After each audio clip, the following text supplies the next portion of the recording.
오늘은 예수 겸손의 왕이라는 제목으로 우리가 함께 하나님의 말씀을 나누겠습니다. 예수님은 창조주 하나님이십니다. 창조주 하나님이라는 이 말은 모든 것의 시작이라는 것입니다. 세상의 모든 신은 인간이 만드는 것이지만 하나님은 스스로 존재하시는 분이십니다. 그래서 우상들은 입이 있어도 말을 할 수 없고 또 눈이 있어도 보지 못하고 귀가 있어도 듣지 못하는 그러한 존재입니다. 그러나 하나님은 살아계셔서 말씀하시는 분이십니다. 여러분의 기도를 들어주시는 분이십니다. 모세가 이스라엘 백성에게 너를 보낸 이가 누구냐고 물으면 내가 뭐라고 대답해야 합니까? 라고 했을 때 하나님께서는 야, 너희 조상이 섬겨온 아브라함의 하나님, 이삭의 하나님, 야곱의 하나님이 보냈다라고 말하라라고 말씀하시면서 나는 스스로 있는 자다라고 말씀하십니다. 출애굽기 3장 14절 말씀에 한번 다 같이 읽어보겠습니다. 시작. 하나님이 모세에게 대답하셨다. 나는 곧 나다. 너는 이스라엘 자손에게 이르기를 나라고 하는 분이 너를 그들에게 보냈다고 하여라. 아멘. 우리가 믿는 하나님은 스스로 계신 지존하신 하나님이십니다. 그래서 시편 47편 2절에 보면 이렇게 말씀하고 있습니다. 주님은 두려워할 지존자이시며 온 땅을 다스리는 크고도 큰 왕이시다라고 시편은 이렇게 하나님을 고백하고 있습니다. 이 세상에 하나님과 같은 분이 과연 어디 계실까? 하나님만이 유일하신 참 하나님이십니다. 그래서 다윗은 이와 같이 고백하기를 사무엘하 7장 22절에 주 하나님 주님은 위대하십니다. 우리의 귀로 다 들어보았습니다만 주님과 같은 분이 또 계시다는 말은 들어본 적이 없고 주님밖에 또 다른 하나님이 있다는 말도 우리는 들어본 적이 없습니다. 라고 다윗은 고백하고 있죠. 여러분 이 다윗의 고백처럼 귀로만 듣던 하나님을 눈으로 볼 수 있는 여러분 되시기를 주 여러분 축복합니다. 여러분 눈으로 보이지 않던 하나님이 보이는 하나님으로 오셨는데 그분이 바로 예수 그리스도이십니다. 예수님이 이 세상을 다 창조하셨고 또한 창조하신 이 땅에 오셨는데 사람들은 그 예수님을 알아보지 못하더라는 겁니다. 오히려 예수님을 십자가에 못 박아 죽입니다. 그러나 예수님을 창조주로 알고 영접하여 믿는 자들에게는 하나님의 자녀가 되는 권세를 주십니다. 요한복음 1장에 보면 요한은 예수님에 대해서 이렇게 자세히 기록하고 있습니다. 그는 세상에 계셨다. 세상이 그로 말미암아 생겨났는데도 세상은 그를 알아보지 못하였다. 그가 자기 땅에 오셨으나 그의 백성은 그를 맞아들이지 않았다. 그러나 그를 맞아들인 사람들 곧 그 이름을 믿는 사람들에게는 하나님의 자녀가 되는 특권, 권세를 주셨다라고 말씀하고 있습니다. 여러분 과거 조선시대에 왕이 백성들의 상황이나 또 조정 관료들의 행태를 파악하려고 일반 양반 이 복장으로 나가거나 아니면 천민 복장으로 나가는 일들이 있었습니다. 백성들은 그분이 왕인지 누군지를 알 수가 없었습니다. 왜냐하면 그 왕의 용안을 한 번도 본 적이 없는 사람들이 대부분이었거든요. 저도 지금까지 대통령의 얼굴을 직접 본 적이 단 한 번도 없습니다. 우리 구민영기는 촬영하러 가면서 대통령 얼굴을 많이 봤죠. 저는 지금까지 단 한 번도 본 적이 없어요. 여러분은 보셨나요? 똑같군요. 천민이시군요.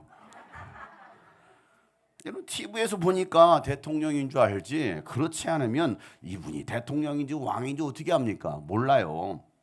왕이 그런 행세로 궁을 나서는 이유가 무엇입니까? 백성들을 이롭게 하기 위함입니다. 왕관과 왕복을 벗었다는 것은요 스스로 낮아져서 백성들을 돌아보겠다라는 왕의 의지입니다. 예수님은 세상의 임금과는 비교할 수 없는 분이시지만 그런 창조주가 주인인 피조물이 되어서 이 땅에 오셨다는 것은 바로 인간을 사랑하셔서 구원하시는 하나님의 의도입니다. 빌보서 2장 6절부터 8절 말씀 이렇게 말씀하고 있죠. 다 같이 한번 큰 소리를 읽겠습니다. 시작.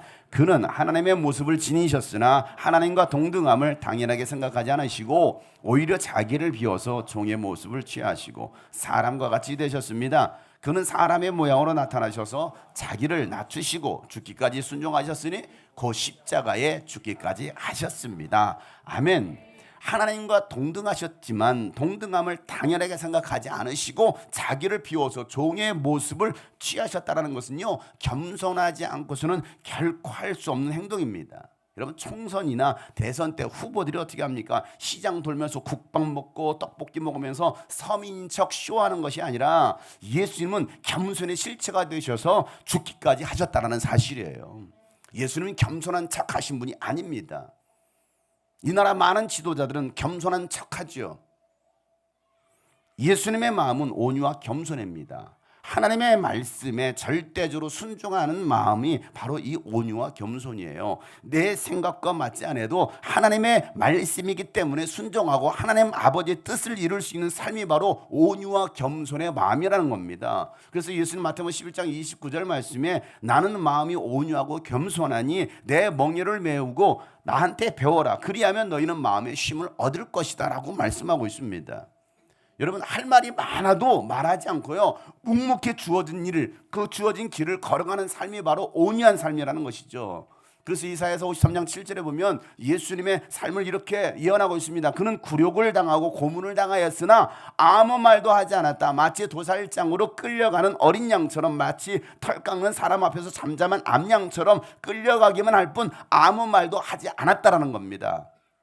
우리는 이 예수님의 겸손과 온유를 배워야 합니다. 예수님의 성품을 가질 때에 마음의 쉼을 얻을 수가 있습니다. 겸손함과 이 온유함이 없기 때문에 늘 마음에 안정감이 없습니다. 스트레스와 짜증과 분노로 살아갑니다. 여러분, 예수님의 마음이 있다고 한다면 희생할 수 있죠. 섬길 수 있고 사랑할 수 있고 이해하고 헌신할 수가 있습니다. 예수님은 자신의 뜻을 위해서 이 땅에 오신 것이 아니라 하나님 아버지의 뜻을 행하시려고 오셨습니다. 여러분은 어떻습니까? 여러분은 자신의 뜻을 위해 사십니까? 아니면 하나님의 뜻을 위해서 사십니까? 지난 한 주간 여러분 무엇을 위해 사셨습니까? 예수님께 주어진 하나님 아버지 뜻은요, 죄인들을 대신하여서 죽는 것입니다. 채찍질로 살을 찢으시고 피를 흘리시는 것입니다. 징계를 받으시고 저주를 당하시는 거, 이게 예수님께서 이 땅에 오신 이유였습니다. 이사야서 53장 4절부터 5절 말씀에 그는 실로 우리가 받아야 될 고통을 대신 받았고 우리가 겪어야 할 슬픔도 대신 겪었습니다. 그러나 우리는 그가 징벌을 받아서 하나님에게 맞으며 고난을 받는다라고 생각했습니다. 그러나 그가 찔린 것은, 예수께서 찔리신 것은 우리의 허물 때문이고 그가 상처를 받은 것은 우리의 악함 때문이고 그가 징계를 받음으로써 우리가 평화를 누리고 그가 매를 맞음으로 우리가 병에 나았다라고 말씀하고 있습니다. 이게 예수님께서 이 땅에 오신 이유예요. 여러분, 예수님 묵상하시길 바랍니다. 여러분, 코로나를 자꾸 묵상하면요, 여러분의 삶의 고난들을 자꾸 묵상하면요, 삶이 절망이 되지만 예수님을 묵상하면 삶의 소망이 생깁니다. 인생의 고통의 순간들을 묵상하면 이게 상처가 되지만 예수님의 고통을 묵상하면 치유와 회복이 일어납니다. 여러분, 예수님은 하나님께서 주신 사명을 위해서 이 땅에 오셨고 또한 이제 그 모든 사역을 감당해 가시면서 마지막 유월절 절기를 지키기 위해서 갈릴리에서 예루살렘으로 올라가시는 길에 제자들에게 이 예루살렘에서 이 대제사장들과 바로 율법학자들에게 넘겨질 것이고 조롱과 책짓질을 당할 것이다라고 제자들에게 말씀합니다. 그리고 내가 마침내 십자가에 죽게 될 뿐만 아니라 3일 만에 다시 살아날 것이다라고 말씀하십니다. 이 말씀을 하시는 예수님의 분위기는 여러분 어떨 것 같습니까? 이 말씀을 하셨던 예수님의 분위기, 상당한 긴장감과 비장함이 있었을 것입니다.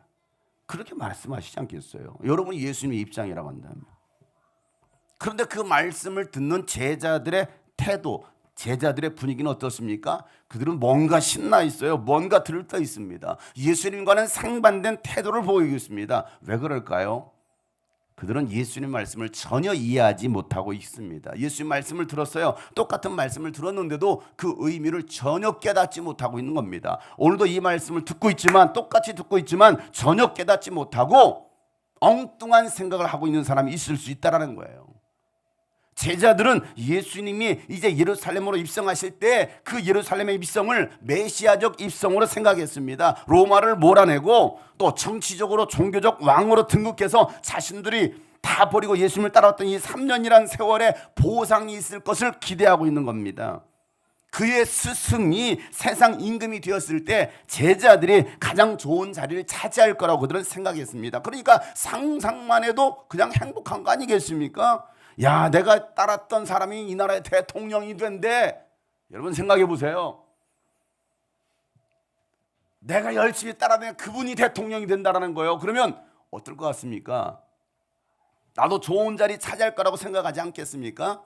제자 중 한 어머니는요, 예수님께 찾아와 절하면서 뭔가를 요구하기도 합니다. 오늘 본문에 보면 21절에 예수께서 그 여자에게 물으셨죠. 무엇을 원하십니까? 여자가 대답하였다. 나의 이 두 아들을 선생님의 나라에서 하나는 선생님의 오른쪽에 하나는 선생님의 왼쪽에 앉게 해 주십시오라고 말하고 있습니다. 세베대의 아들들의 어머니는요, 예수님께 특별히 청탁을 하고 있어요. 더 우리 두 아들을 잘 봐달라는 겁니다. 이 엄마의 치맛바람.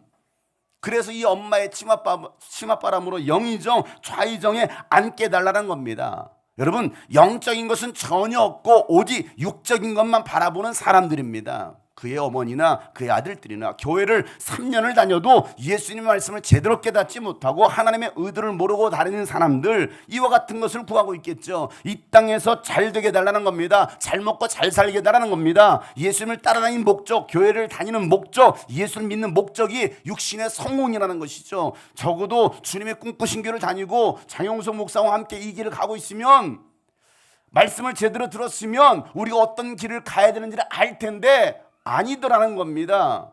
오히려 세상의 것들을 더 구하고 있는, 육신의 필요를 채우는 것이 축복이라고 생각하는 사람들, 동상이몽 기독교인들이 참 많습니다. 그런 사람들에게 예수님은 묻는 거예요.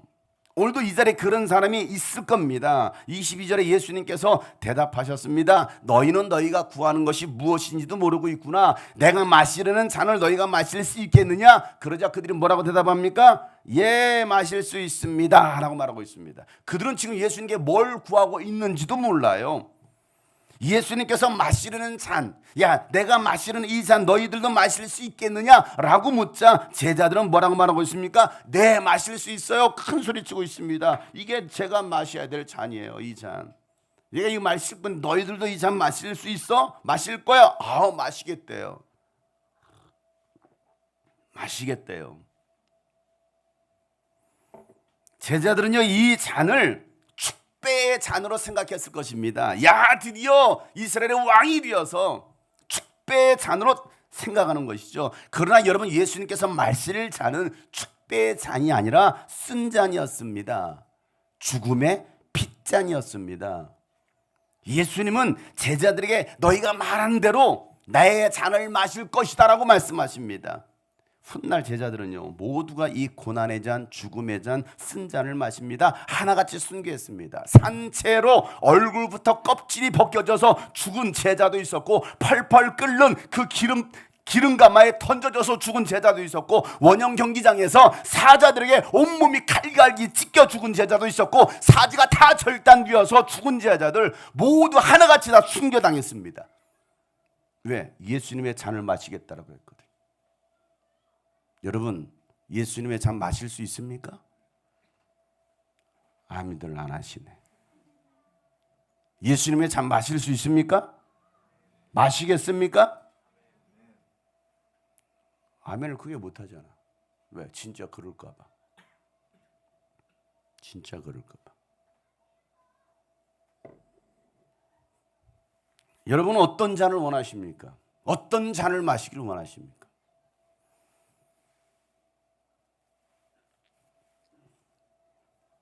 많은 기독교인, 대부분의 기독교인들은 다 축배의 잔을 드리려 원하고 있는 거예요. 그래서 교회 다니는 거 아닐까요? 주님이 꿈꾸신 교회는 왜 다니십니까? 필리핀에 있는 동안에 긴급 기도 제목이 올라왔었죠. 뭐 아시는 분도 있을 것이고 모르시는 분도 계실 것 같은데, 우리 캠프에 참석했던 수년 동안 계속 참석하는 한 가정이 있습니다.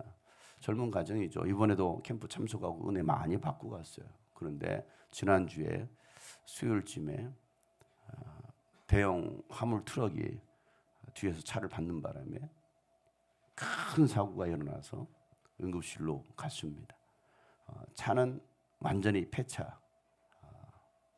그런 상황까지.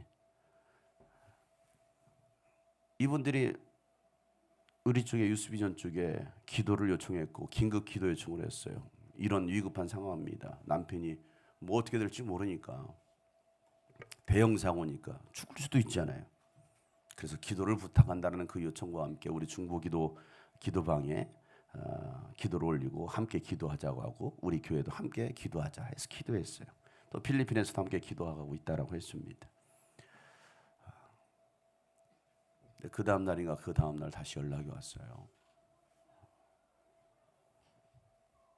뼈 하나 부러진 게 없고 상한 게 없다고. 그리고 이틀인가 3일 지났는데 간호사들도 놀라면서 이렇게 빨리 회복될 수가 없다고.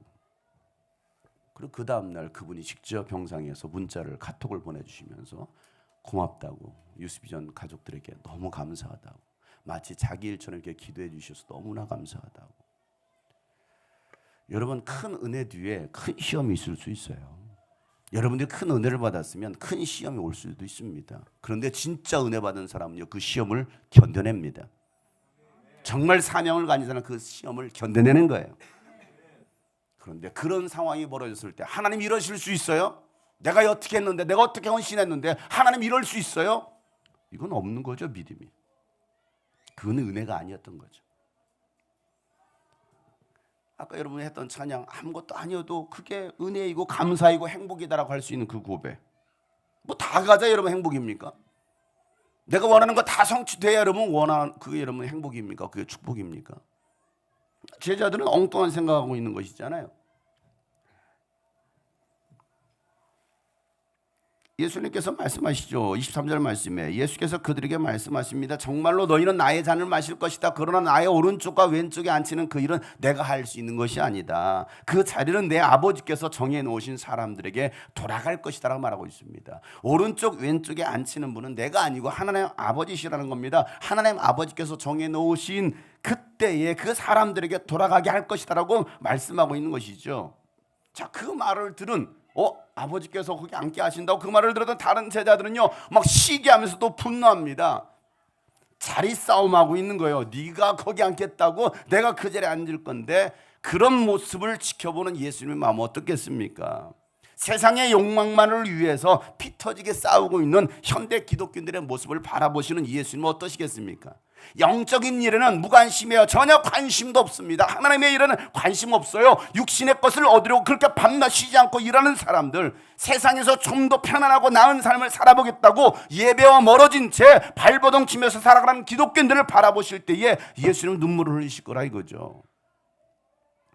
어쩜 그렇게 하나같이 세상 일에만 관심이 있어, 영적인 것은 전혀 관심이 없네. 뭐 그렇다고 이런 주일날 교회 안 나오는 거 아니에요. 나왔잖아요. 저 나왔잖아요. 그래서요.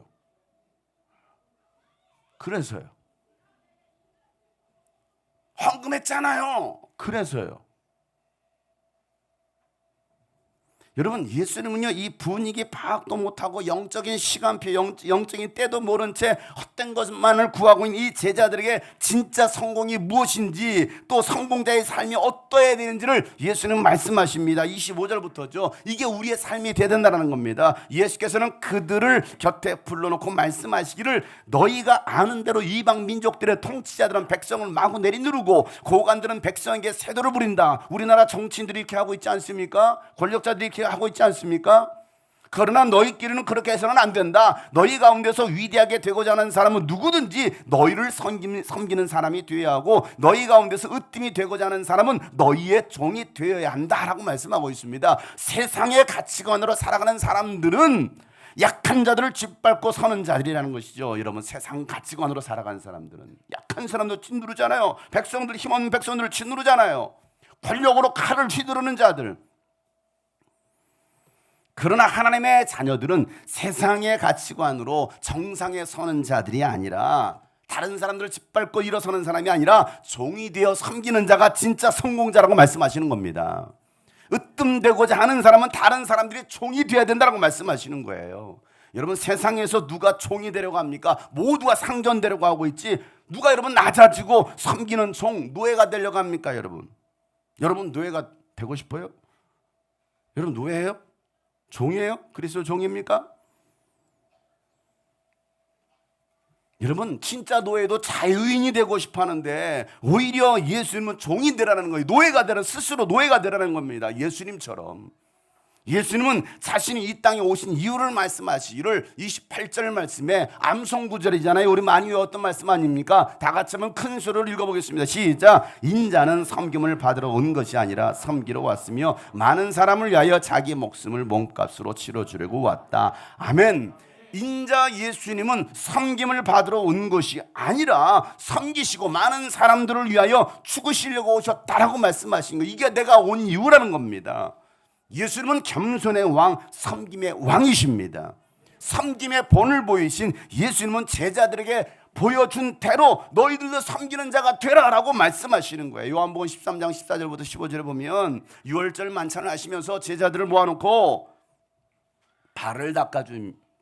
제자들의 발을 닦아줍니다. 그러면서 하셨던 말씀, 주이며 선생이 내가 너희의 발을 씻겨주었으니 너희도 서로 남의 발을 씻겨주어야 된다. 내가 너희에게 한 것 같이 너희도 이렇게 하라. 내가 너희에게 보여준 것이다 라고 말씀하시는 거예요. 왜 예수님께 제자들의 발을 닦아주셨을까? 이건 뭐 수련회 때 행사하라고 이 말씀이 있는 게 아니에요. 세족식 하라고. 그렇게 하라는 거거든요. 실제로 예수님은 겸손의 왕으로 오셔서 우리에게 섬김의 본을 보이시면서 섬기는 자가 되라고 말씀하셨는데, 오늘날 목회자들이나 기독교인들이 섬기기보다는 섬김 받는 것을 더 좋아합니다. 겸손히 낮아지기보다는 높임 받기를 즐겨합니다. 예수님이 앉으셔야 되는 그 자리에 목사, 장로가 앉아 있어요. 교인들이 앉아 있습니다.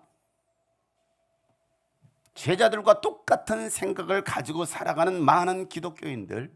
그래서 스가랴 선지자는 오실 메시아 예수님에 대해서 이렇게까지 예언합니다. 스가랴 9장 9절 말씀에 도성 시온아 크게 기뻐하여라. 도성 예루살렘아 환성을 올려라. 내 왕이 내게로 오신다. 그는 공의로우신 왕, 구원을 베푸시는 왕이시다. 그는 온순하셔서 나귀 곧 나귀 새끼인 어린 나귀를 타고 오신다라고 말씀하고 있어요. 황금마차를 타고 오시는 것이 아니라는 겁니다. 백마를 타고 예루살렘을 오르신 것이 아니라는 겁니다. 온순하셔서, 다시 말해서 겸손하셔서 어린 나귀 새끼를 타고 오르신다라는 거예요. 좋은 차, 좋은 집, 풍요로운 삶이 아니었습니다. 마태복음 8장 20절 말씀이 예수께서 그들에게 말씀하시기를 여우도 굴이 있고 하늘을 나는 새도 보금자리 주택이 있는데 인자는 머리 둘 곳도 없다. 다들 집 한 채씩은 가지고 있다고 하는데 예수님은 머리 둘 곳도 없다라는 거예요. 새들도 보금자리가 있고 말이에요. 그런데 예수님은 떠들이 생활. 야, 짐 풀어. 야, 다시 짐 싸. 오늘은 저기로 가자. 야, 다시 짐 싸라. 오늘은 저 마을로 가자. 이게 예수님의 삶이었다라는 거예요. 떠들이의 삶, 나그네의 삶. 우리 인생이 나그네의 삶인데 우리는 자꾸 정착하려고 하고 있어요. 정착하려. 이번에 필리핀 가서도 숙소를 몇 번 옮겼는지 몰라요. 또 짐 싸고 우리 지금 수련회 캠프가 지금 그런 거 있잖아요. 야, 짐 싸, 풀어. 야, 다시 싸, 또 풀어. 야, 다시 싸. 이번 주 또 싸야 돼, 여러분. 목요일에 또 싸야 돼. 가서 풀어놓고 금요일 밤에 다시 또 갖다 놓고 또 토요일 날 싸놓고.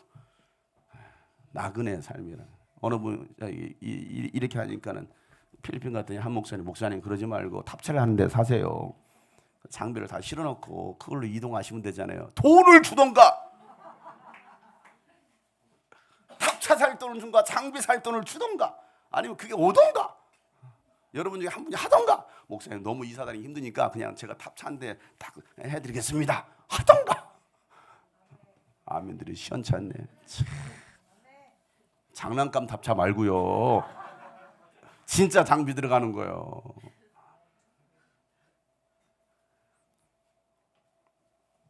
인자는 머리 둘 곳도 없다라고 말씀하시는데요.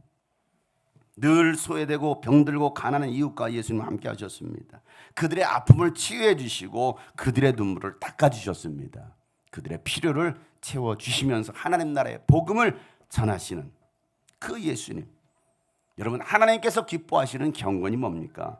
경건의 모양이 있는 의식이 아니에요. 화려하고 웅장한 건물에서 드리는 예배가 아닙니다. 하나님께서 받으시는 그 기뻐하시는 경건은요, 고난을 겪고 있는 고아들과 과부들을 돌보아주고 자기는 세상에 물들지 않도록 지키는 것이 진짜 경건이다라고 말씀하고 있어요. 야고보서 1장 27절 말씀이죠. 다 같이 한번 큰 소리를 읽겠습니다. 시작. 하나님 아버지께서 보시기에 깨끗하고 흠이 없는 경건은 고난을 겪고 있는 고아들과 과부들을 돌보아주며 자기를 지켜서 세속에 물들지 않게 하는 것이. 아멘. 경건의 모양만 있는 이 시대에 겸손의 왕으로 오신 예수님께서 선한 사마리아인이 되셔서 이웃들을 돌보면서 구원하라고 말씀하시는 거예요. 너희들도 이와 같이 해라. 여러분, 예수님처럼 우리가 섬길 때 부지 중에 천사를 대접하게 될 것입니다. 히브리서 13장 2절 말씀에 나그네를 대접하기를 소홀히 하지 마십시오. 어떤 이들은 나그네를 대접하다가 자기들도 모르는 사이에 천사들을 대접하였습니다라고 말하고 있잖아요. 나도 모르는 사이에. 로마서 12장 13절 말씀입니다. 성도들이 쓸 것을 공급하고 손님 대접하기를 힘쓰라는 겁니다. 베드로전서 4장 9절 말씀에도 불평 없이 서로 따뜻하게 대접하십시오라고 말하고 있습니다. 하면서도 꿍시렁꿍시렁 뭘 하면서도 꿍시렁. 제가 그래 제가. 목사님 커피 사주세요. 맨날 나한테 커피 사달라고 꿍시렁.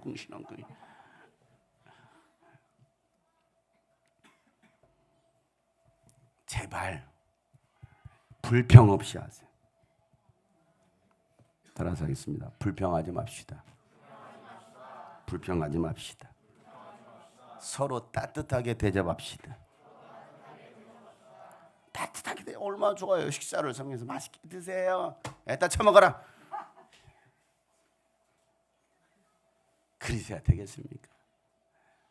밝은 표정으로, 웃는 표정으로 서로 따뜻하게 대접하면 여러분의 섬김과 헌신과 이 기도로 지난 한 주 필리핀 선교 집회를 잘 마치고 돌아왔습니다. 하나님의 특별한 부르심과 계획이었음을 또 경험하는 선교 집회였어요. 첫날 이 출국 수속을 다 마치고 우리 교회에서 간 사람이 12명이었고요. 또 저 만나서 외부에서 저 만나서 세 사람을 저보러 픽업해서 같이 오라는 제가 지령을 받았어요. 그래가지고 이 세 명을 찾는데 뭐 두 명은 또 찾는데 한 사람은 또 엇갈려가지고 어찌됐건 막 쑥 마치고 비행기에 탑승했습니다. 근데 탑승했는데 제가 제일 먼저 티켓팅 저만 이제 개별적으로 먼저 티켓팅 됐으니까 좌석이 다 다른 거예요. 근데 우리 성도들은 다 10번대, 20번대 저만 쫙 뒤에 40번대 저 뒤로 가 있는 거예요. 저 혼자. 그래서 뚝 떨어진 채 그냥 저는 뒷좌석에 앉았습니다. 제 좌석이 어디 있느냐면 세 칸이니까 복도 라인에 41C였어요. C라인입니다. 창측에 이미 사람이 앉아 있었습니다. 제가 자리에 앉으면서 저 사람 누군가 하면서 눈이 마주쳤는데 이번 선교 여행에 함께할 행복한 교회 청년이었어요. 어쩜 그들이 그 자리에 앉아 있으니까 서로 눈이 어머 깜짝 놀라가지고 막 신기해가지고 막 그러고 있었습니다. 그러나 제가 그랬어요. 야, 이 가운데는 과연 누가 앉을까? 라고 제가 말을 했어요. 야, 이 자리는 누가 앉겠니? 그러면서 이제 사람들이 막 줄줄 들어오잖아요. 막 밀려 들어오는데 청년들이 여럿이 막 오더라고요. 근데 그 청년들이 입은 단체 티가 있었는데 Nothing is impossible이라고 써 있어요. 누가복음 1장 37절. 어디서 왔어요? 절에서 왔다. 성당에서 왔다. 어디서 왔어요? 교회에서 왔죠. 이 사람들 어딜 가는 사람들이에요? 분명히 단체로 간다는 것은 우리처럼 선교 가는 사람들이겠죠. 그래서 제가 속으로 혹시 저 사람들 중에 저 청년들 중에 나를 아는 사람이 있으려나? 혹시 여러분 가끔 여러분 인터넷에 뒤져보 여러분 이름 쳐보죠. 혹시 나에 대해서 뭐가 뜨나? 안 쳐보나요? 저는 가끔 쳐봐요. 혹시 내 기사가 난 게 없나? 쳐봐요. 저도 그냥 그런 연예인병에 걸려서 혹시 저 사람들 중에 나를 아는 사람은 있지 않을까? 하면서 그런 생각을 하고 있었습니다. 근데 이제 제 옆칸이잖아요. 이제 D라인이잖아요. A, B, C. 저는 C였고 D, F, G잖아요. D 좌석 쪽으로 그 청년들이 막 앉는 거예요. 앉더니만은 한 청년이 서 있어요. 자리를 앉지 않고 끝라인은 2명 앉고 서 있는 거예요. 그러다가 제가 이제 빨간 모자를 눌렀었거든요. 그리고 마스크를 썼어요. 이렇게 연예인처럼 보이지 않으려고. 이러고 있는데 갑자기 이제 이 친구가 저 눈을 마주치더니 이렇게 말해요. 혹시 장용성 목사님 아니세요? 이러는 거예요. 그래서 예? 그런데요? 했더니 갑자기 어머 유스비전의 장성 목사입니다! 막 난리가 난 거예요. 유스비전 장성 목사입니다. 그러더니 갑자기 거기 있던 모든 청년들이 다 일어서가지고 스마트폰을 꺼내가지고 막 사진을 찍기 시작하는 거예요. 전부 다 일어나가지고 한 10몇 명 일어나가지고 그러면서 하는 소리가 저희 이번에 유스비전 캠프 갔던 익산 청강교회예요. 이번 겨울 캠프에 왔던. 그러고 나서 하는 소리가 옆에 서 있던 친구가 일어서서 못 들어갔던 이유가 이 친구가 제 옆라인 B라인이었던 거죠. 근데 여기를 앉고 싶은데 제가 앉아있고 근데 어디서 많이 본 사람 같고 장성 목사님일 리는 없을 것 같은데 너무 닮았고 그래가지고 혹시나 그래서 모자 썼지 마스크 이렇게 뒤집어 썼죠. 그러니까 이거밖에 없었거든요. 그래서 혹시나 해서 물어본 거죠. 목사님 장성 목사님이세요? 그러고 나서 하는 소리가 목사님 옆자리 B가 제 자리예요 라고 얘기하는 거예요. 그래서 우와 대박 하는 거예요. 애들이 와 부러운 눈빛으로 와 좋겠다. 그러면서 계속 이 친구들은 막 사진을 찍고 막 동영상을 찍는 겁니다. 막 순간을 남겨야 된다라고 막 사람들이 들어오는데 통로를 막고서 막 이 순간을 사진을 남겨야 막 사진 찍는 거예요. 네, 사진 찍기 시작했어요. 사람들 들어오지도 못하는데. 그러고 나서 갑자기 이 친구가 또 함께 온 담임 목사님들 저한테 전화를 바꿔주는 거예요. 왜 나를 전화를 바꿔줘? 자기는 담임 목사님 왔다고 나를 또 전화를 바꿔 얼떨결에 여보세요? 자기 예 성교 가신다고 네네 아무튼 그럼 얼떨결에도 저도 전화를 받았죠. 제가 그 순간 연예인이 되었습니다. 우리 교회만 저를 이방인 취급하고 상당히 저를 그냥 뭐 사마리아 사람 취급하시는데 다른 데 가면 저는 거의 연예인급입니다. 연예인급이에요. 이륙하기 전 비행기 이륙하기 20분 동안 계속 애들이 막 저쪽 건너편에서 막 계속 사진 몰카를 찍는 거예요. 계속 사진 얘하고 뭔 얘기하면 막 사진 찍고 있고 제 앞에 있던 그 남자 청년들도 막 계속 보고 사진 찍고 있고 막 옆에서 막 부럽다는 듯이 막 이러고 보고 있고 계속 그러고 있어요. 20분 동안. 그러고 나서 거기 선교에 오지 않았던 교회 학생들 있잖아요. 그 교회 학생들한테 막 카톡을 보내는 거예요. 장용소 목사님이 내 옆자리에 앉았다고. 그러면서 막 신기하다고 하면서 와 이건 진짜 레전드 사건이다. 여러분 그런 우연 만들어 보세요. 이건 있을 수 없는 우연 아닙니까? 있을 수 없는 우연. 여러분 출발부터 제 A 칸에 있었던 그 자매 또 그 청강교회 그 자매 B 제가 안고 여러분 이 하나님의 놀라운 이벤트가 그 첫날 출발할 때부터 시작되었어요.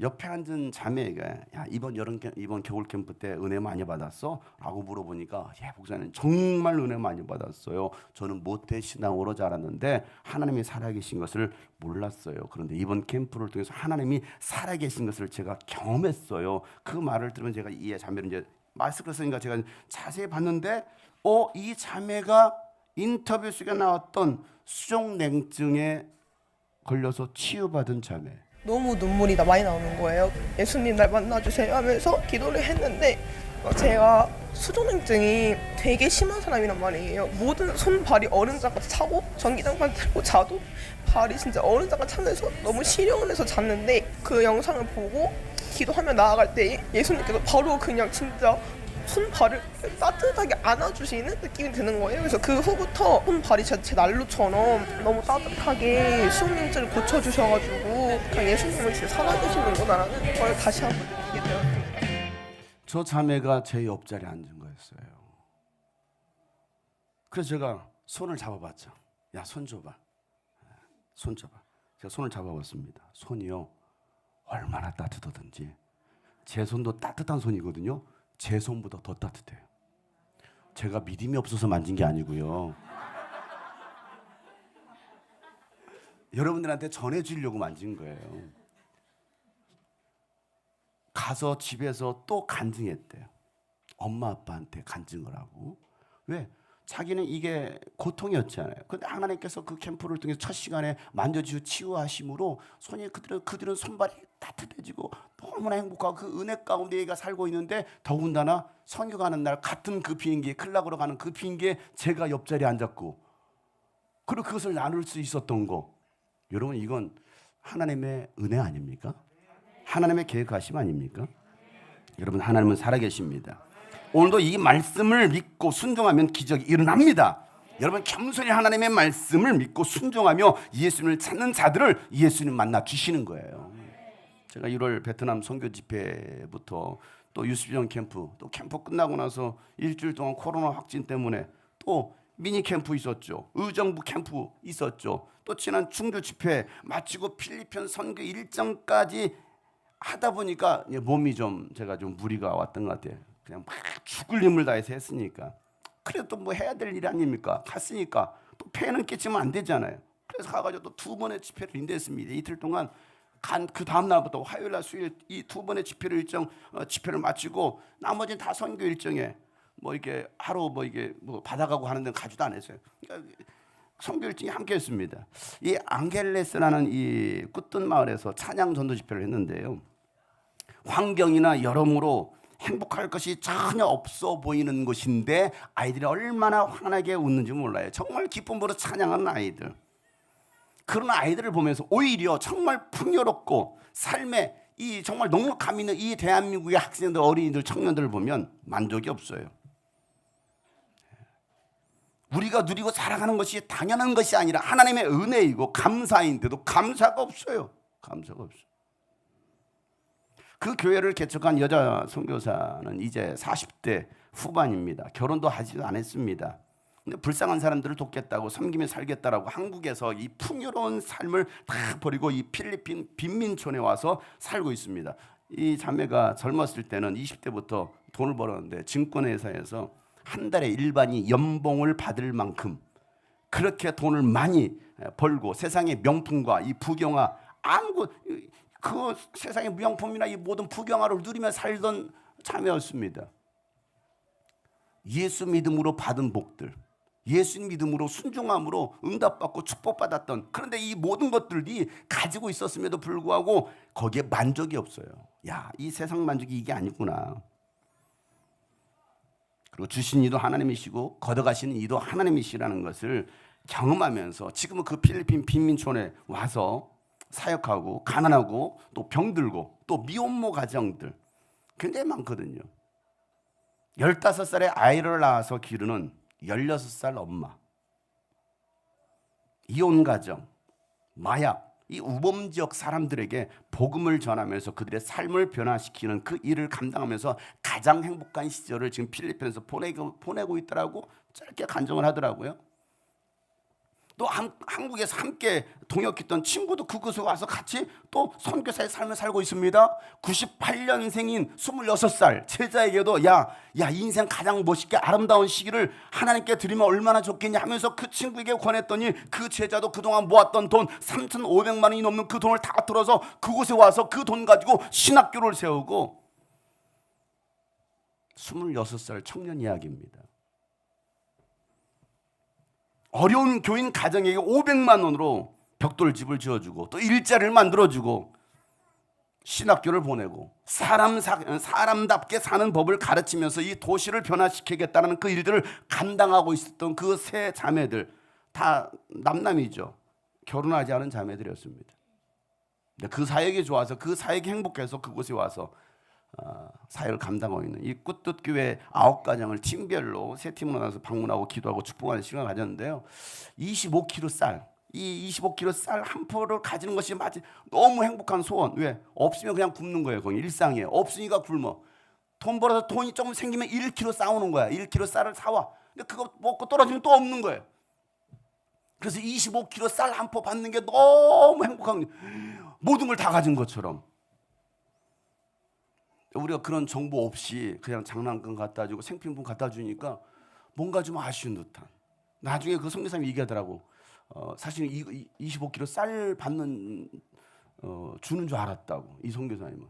그 말을 듣고 나니까 우리 성도들이 너무 미안해 하니까 가서 또 쌀 25kg를 돈 걷어가지고 사가지고 우리가 방문했던 가정을 다시 또 선교사님 통해서 선물을 보냈어요.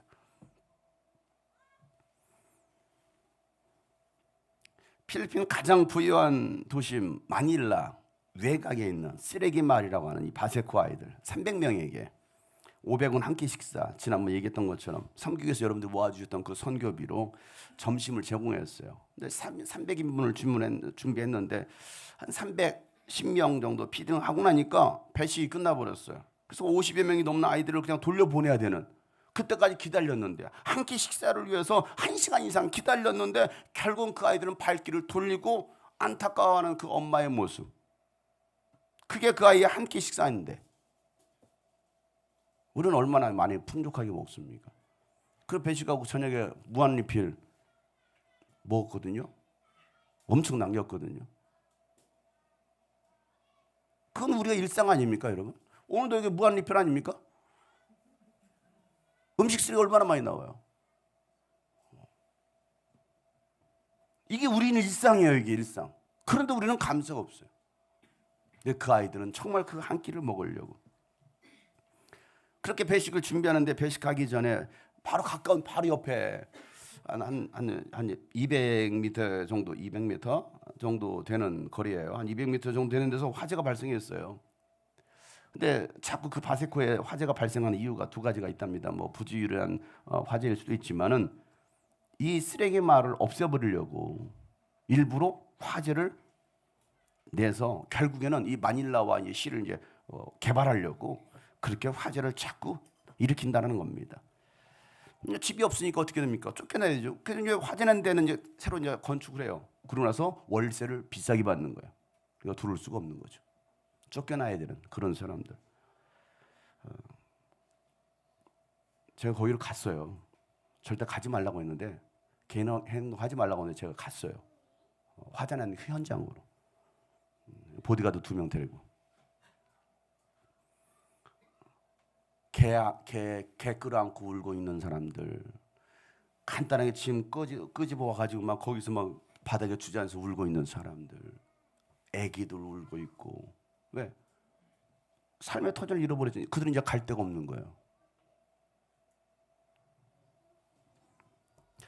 그 바세코도에 우리가 3년 전에 갔을 때보다요, 이제는 이슬람 사원이 얼마나 많아졌는지요. 시간마다 꾸라는 막 기다리는